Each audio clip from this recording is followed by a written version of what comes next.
First up, UConn's Dan Hurley. The Huskies are 13-11 overall and back in action this Thursday when they take on nationally ranked Houston at 7 p.m. on ESPN. Coach Hurley, thank you for joining us this morning. Could you please update us on your team as we've just crossed the midway point of the conference season? Yeah, thank you. Obviously lost a tough one yesterday at Memphis. Pleased, I guess, with the way some of the young guys are developing. Pleased with how hard we're playing. Obviously, got a very difficult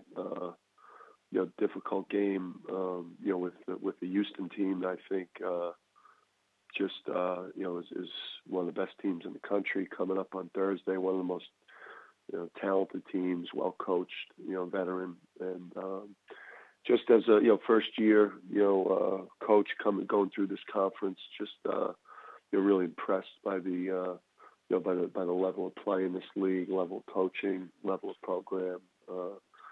Obviously we hope to get a little bit healthier here as we get down the stretch, and hope the young guys keep developing. Thank you, Coach.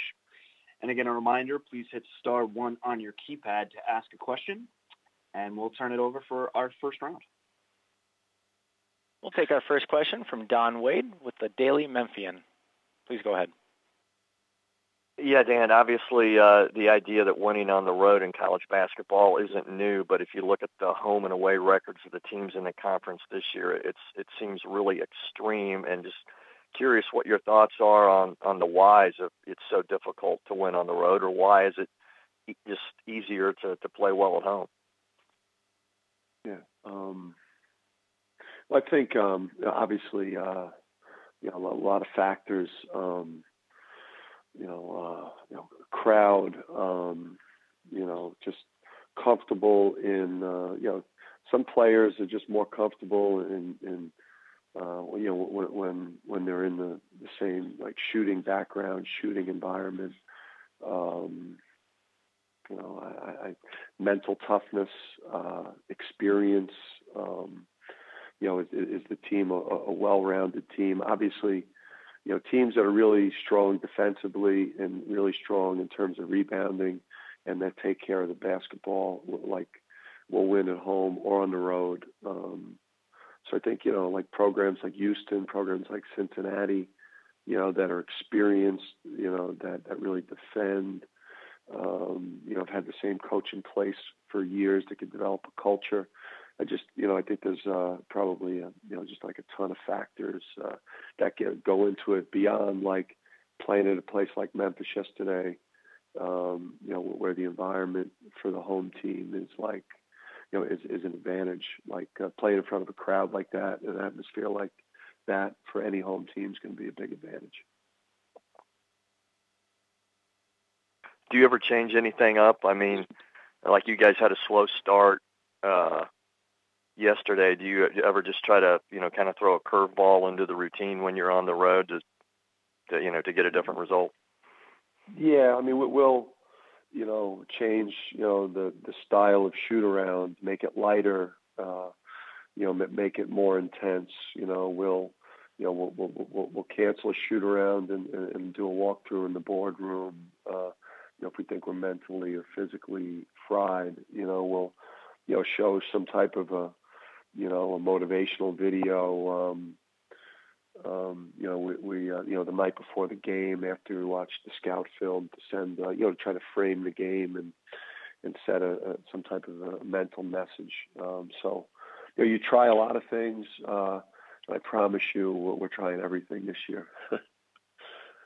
Thanks. You got it.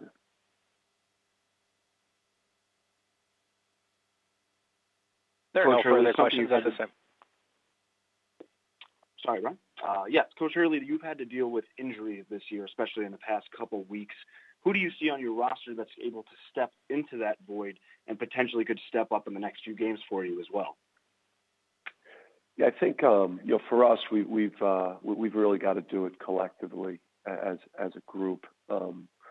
We probably had two guys on the roster that could really go out there and get their own shot, create their own shot and the shot clock, or or make a lot of plays offensively, create offense for themselves and for their teammates. So, obviously, Altrique and Jalen were the two guys that could do that for us when things broke down. So, we got to become a better screening team.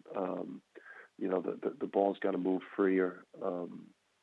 Obviously, we've got to develop more of an inside game. Losing the 30-plus points a game with those two guys. Obviously, it puts a lot more pressure on Christian Vital, who isn't going to get the same quality shots that he was getting prior to those guys hurt. We need the young group, the young core of Brendan, Brendan Adams, Sid Wilson, Tyler Poley, and Josh Carlton have to really quickly take their games to another level if we're gonna win a game in this league right now. Coach, thank you very much for your time. Good luck this week, and we will talk to you again next month.